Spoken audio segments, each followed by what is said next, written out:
Hi everyone, thank you for watching On Call for All Kids. Well, it is the holiday season, so today we're talking about toy safety. We'll be telling you what parents and adults should consider when buying toys for children, what some of the most common toy hazards and recalls are, and fun toy ideas to keep kids active and healthy. I am joined by Dr. Joseph Perno. He is an emergency medicine physician here at Johns Hopkins All-Children's Hospital, and 'tis the season, Dr. Perno.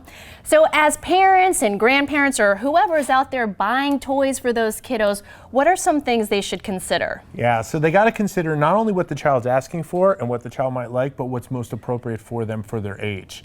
So those developmental ages on the boxes, they're important when it says best for under 3 or over 5.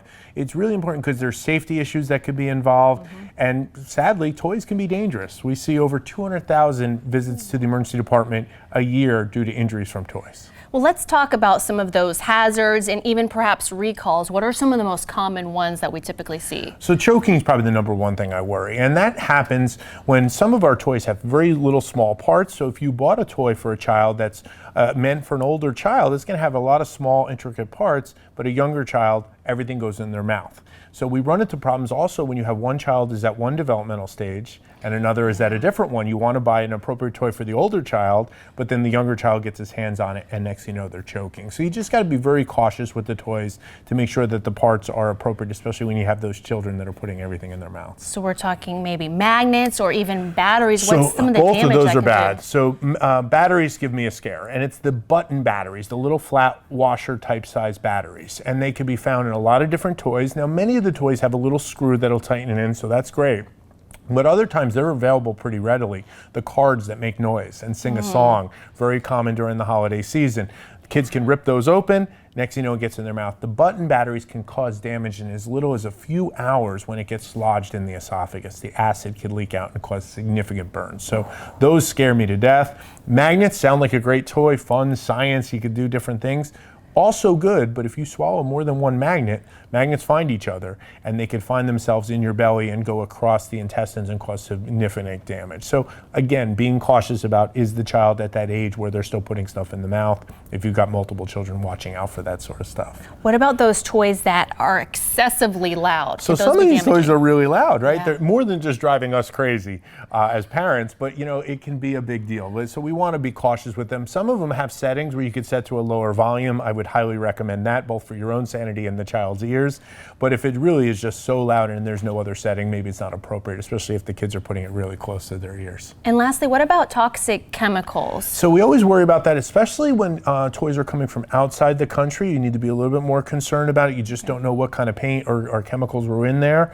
Especially need to get rid of toys when they're peeling and chipping and whatnot. And I always find this is a great time of the year to purge some of the toys that have worn out, are starting to chip and break down, and you know, replace them with the new coming up in the next month or so. And now tell us, Dr. Perno, what is one toy that we might think is perfectly harmless, but actually might be a little bit dangerous? Yeah, so you would say, oh, a foam toy would be great, right? Yeah, Nobody can sounds get hurt good. with a foam toy, but the foam darts that are shot out of the guns can be very dangerous to the eyes, and every year I will see an eye injury from this. So if you're going to get those toys, they're a lot of fun for adults and kids. You know, make sure you have the kids wearing the proper eyewear, because those things, when they hit the eye, we've seen significant eye damage with those, and you would think they were harmless. Yeah, we have that right here, and my kids play with this toy too, and it's just like, I'm like, don't aim for the face, you know, because that's the main thing. You wouldn't think. That's the most fun, so make sure they're wearing some protective eye gear. Yeah, absolutely. Last but not least, can you give us some ideas of toys that would keep our kids fun and active that they'll really enjoy? Yeah, so the toys I love to push on kids are the ones that have two purposes. They love them, they're having fun, but yet they're getting some exercise with them. So a bicycle, rollerblades, a scooter, all great toys. It gets them out, gets them moving around, gets them off the computer. We love that. Make sure you have the proper safety gear to go with it, right? Helmet's number one. I can't say it enough. If there's wheels, you need to have a helmet on. And then your safety gear is always a nice thing. I'm always less worried about elbow pads, wrist guards. They're nice to have. Wear the helmet. That's the thing I can't fix, is a brain injury. But again, if you're going to buy the toy, the bike or the rollerblade, buy the safety gear to go with it, so you have the complete package. Perfect. Thank you so much, Dr. Perno. Yeah, wonderful information here today.